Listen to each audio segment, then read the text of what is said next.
हम सभी ने सुना है कि हस्तमैथुन करना एकदम सामान्य बात है, लेकिन यह कितना सामान्य है?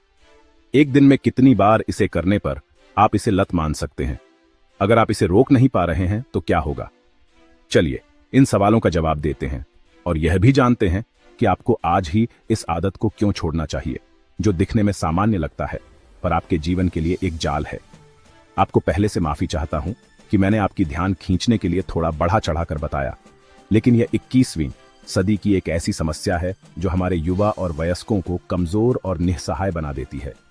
इस वीडियो में आप समझेंगे कि हमारे दिमाग में वैज्ञानिक और दार्शनिक यानी विचारों से संबंधित तौर पर क्या होता है और स्टोइक फिलॉसफी इस आदत के बारे में क्या सिखाता है।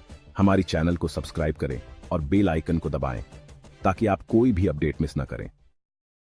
हस्तमैथुन का इतिहास। चलो शुरुआत करते हैं। वर्तमान चिकित्सा यह कहने में स्पष्ट है कि हस्तमैथुन पूरी तरह से सामान्य है, न सिर्फ इंसानों में बल्कि कुत्तों और अन्य स्तनधारियों में भी। लेकिन हस्तमैथुन को सामान्य मानने का यह नजरिया हमेशा से नहीं था। पुराने समय में इसे गलत माना जाता था, खासकर पुरुषों के लिए, क्योंकि यह गैर उपयोगी वीर्य उत्पादन था जो प्रजनन में रुकावट डालता था। महिलाओं के मामले में माना जाता था कि हस्तमैथुन उन्हें पुरुषों से दूर कर सकता है, क्योंकि वे अपनी खुशी अकेले पा सकती थीं। इस सामाजिक दबाव के साथ साथ यह भी कहा जाता था कि हस्तमैथुन बीमारियों का कारण बनता है, इसलिए इसे बिल्कुल नहीं करना चाहिए। समस्या।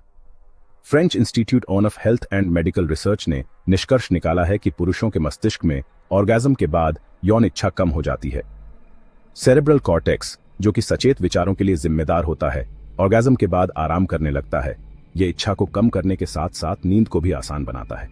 इसलिए कई पुरुष यौन क्रिया के बाद सो जाते हैं। लेकिन फिर समस्या क्या है? समस्या उसके फायदे में छुपी हुई है। हस्तमैथुन आपके मस्तिष्क में डोपामाइन छोड़ता है। यह हार्मोन हमें अच्छा महसूस कराता है, तनाव से राहत देता है और एक तरह का इनाम देने का एहसास दिलाता है। यह डोपामाइन के कारण होता है और यह इतना सुखद होता है कि कुछ लोग इसके आदी हो जाते हैं। लत। हस्तमैथुन की लत हमारे मस्तिष्क में रिलीज होने वाले रासायनिक पदार्थों के कारण होती है। जैसे ही हमारा मस्तिष्क डोपामाइन के रिलीज के लिए अभ्यस्त हो जाता है, यह लगातार उस चीज की तलाश करता है जो उसे यह उत्तेजना प्रदान करती है। आपका मस्तिष्क लगातार पहले जैसी खुशी पाने के लिए और अधिक डोपामाइन मांगने लगेगा।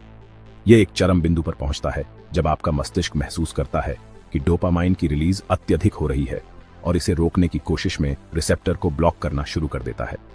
परिणाम स्वरूप व्यक्ति इस सुखद क्रिया को करता है, लेकिन उसे कुछ नहीं मिलता, जो उन्हें और अधिक हताश कर देता है। Stoic philosophy. Seneca, Marcus Aurelius और एपिक्टेटस जैसे महान स्टोइक मास्टर, जो आत्मनियंत्रण और ज्ञान के लिए जाने जाते हैं, ने सुख और वासना के दृष्टिकोण को एक अनोखे परिप्रेक्ष्य से देखा। उन्होंने मानव भावनाओं की गहराई को समझा और इसका अध्ययन किया। उनके लिए हस्तमैथुन सिर्फ शारीरिक संतोष की खोज नहीं थी, बल्कि शरीर और मन की सीमाओं का परीक्षण करने का एक अवसर था। स्टोइक फिलोसोफर्स के लिए इस दुनिया की इच्छाओं पर विजय प्राप्त करना एक ऐसी उपलब्धि थी जो मानव आत्मा को ऊंचा उठाती थी।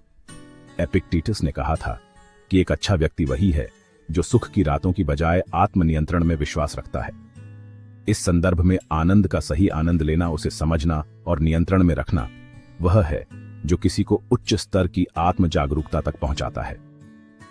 हमारे इच्छाओं के गुलाम बनने के बजाय हमें उनके मालिक होना चाहिए। सेनेका की दार्शनिक दृष्टि हमें याद दिलाती है कि स्टोइक दृष्टिकोण से हस्तमैथुन का चिंतन केवल अस्वीकृति के बारे में नहीं है, बल्कि गहरी समझ और आत्मनियंत्रण के बारे में है। यह हमारे भावनाओं को एक सचेत यात्रा की ओर ले जाने की क्षमता को दर्शाता है, जो न केवल अस्थायी खुशी में निवास करती है, बल्कि हमारी गहरी प्रवृत्तियों को समझने, स्वीकारने और गले लगाने में भी निवास करती है। परिणाम। स्टोइक दृष्टिकोण से हर क्रिया का परिणाम होता है, न केवल हमारे लिए बल्कि ब्रह्मांड के प्राकृतिक क्रम के लिए भी। जब हम अपनी सबसे तीव्र इच्छाओं के आगे झुकते हैं, जैसा कि अनियंत्रित हस्तमैथुन के मामले में होता है, हम उस प्रकृति से अपना संबंध खो देते हैं, जिसकी स्टोइक फिलॉसफी में अत्यधिक प्रशंसा की जाती है। हम अपनी इच्छाओं के कैदी बन जाते हैं और सच्चे आंतरिक शांति से दूर हो जाते हैं। अत्यधिक हस्तमैथुन हमारे भीतर एक भावनात्मक तूफान को जन्म दे सकता है, जहां गलती का एहसास, शर्म और असंतोष हमारे स्थायी साथी बन जाते हैं। स्टोइक हमें आत्मनिरीक्षण और खुद को नियंत्रित करने के माध्यम से हमारी तीव्र भावनाओं को काबू में करना सिखाते हैं। हम अपने भावनाओं का सचेत रूप से सामना करके उन्हें स्वस्थ और रचनात्मक रूप से प्रबंधित करना सीखते हैं। हालांकि स्टोइक हमें खुद के भीतर आंतरिक शांति खोजने के लिए प्रोत्साहित करते हैं।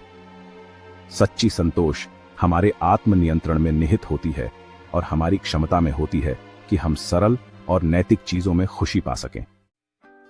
प्रेरणादायक कहानी। मेरे एक दोस्त की कहानी साझा करने की अनुमति दें। मैं एक ऐसे व्यक्ति को जानता हूं जो कभी अत्यधिक हस्तमैथुन की समस्या से जूझ रहा था। वे क्षणिक शरण और आनंद की तलाश में रहते थे, लेकिन हर बार इस क्रिया के बाद एक भावनात्मक तूफान का सामना करते थे। स्टोइक शिक्षाओं में खुद को डुबोने और आत्मनियंत्रण और स्वयं को संभालने का अभ्यास करने से इस व्यक्ति ने एक गहन परिवर्तन का अनुभव किया। उन्होंने अपने इच्छाओं और भावनाओं का सचेत रूप से सामना करना सीखा और आत्मनियंत्रण में सच्ची खुशी पाई। अब वे क्षणिक इच्छाओं की गुलामी से मुक्त होकर एक आंतरिक शांति और प्रामाणिकता का जीवन जीते हैं।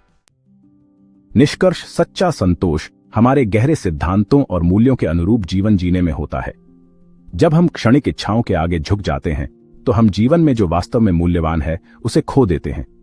अत्यधिक हस्तमैथुन हमें हमारे सबसे महान उद्देश्यों से दूर कर सकता है और हमें उस सच्चे सुख से दूर कर सकता है जो सद्गुण और आंतरिक शांति में निहित है। ध्यान और माइंडफुलनेस का अभ्यास करके हम उन मानसिक शांति को बढ़ावा दे सकते हैं जो हमें लालच का विरोध करने और हमारी भावनाओं का स्वस्थ तरीके से सामना करने के लिए आवश्यक होती है। यह आदत मानसिक शांति के लिए एक बाधा बन जाती है, हमें पछतावे की ओर ले जाती है और आत्मनियंत्रण और संतुलन में मिलने वाली शांति से दूर कर देती है। दोस्त, तुम अपने जीवन के साथ क्या कर रहे हो? क्या तुम सच में सोचते हो कि घर पर बैठकर उन वीडियो को देखना और अपने हाथों से खुशी लेना तुम्हें आत्मविश्वासी और सफल बना सकता है? क्या तुम सोचते हो कि अपना समय और ऊर्जा इन बकवास चीजों पर खर्च करके तुम महिलाओं को आकर्षित कर सकते हो? या अगर तुम एक महिला हो तो क्या तुम सोचती हो कि तुम पुरुषों को आकर्षित कर सकती हो? नहीं, कभी नहीं। तो मेरे दोस्त, समझदारी से सोचो और मैं चाहता हूं कि तुम कमेंट में लिखो कि मैं एक शक्तिशाली व्यक्ति हूं, मेरे पास अपने दिमाग पर नियंत्रण है, मैं वही चुनता हूं जो मुझे प्रेरित करता है, मैं वही चुनता हूं जो मुझे सुधारता है। इस वीडियो को देखने के लिए धन्यवाद। आप इस वीडियो को लाइक कर सकते हैं और अधिक अपडेट के लिए सब्सक्राइब कर सकते हैं।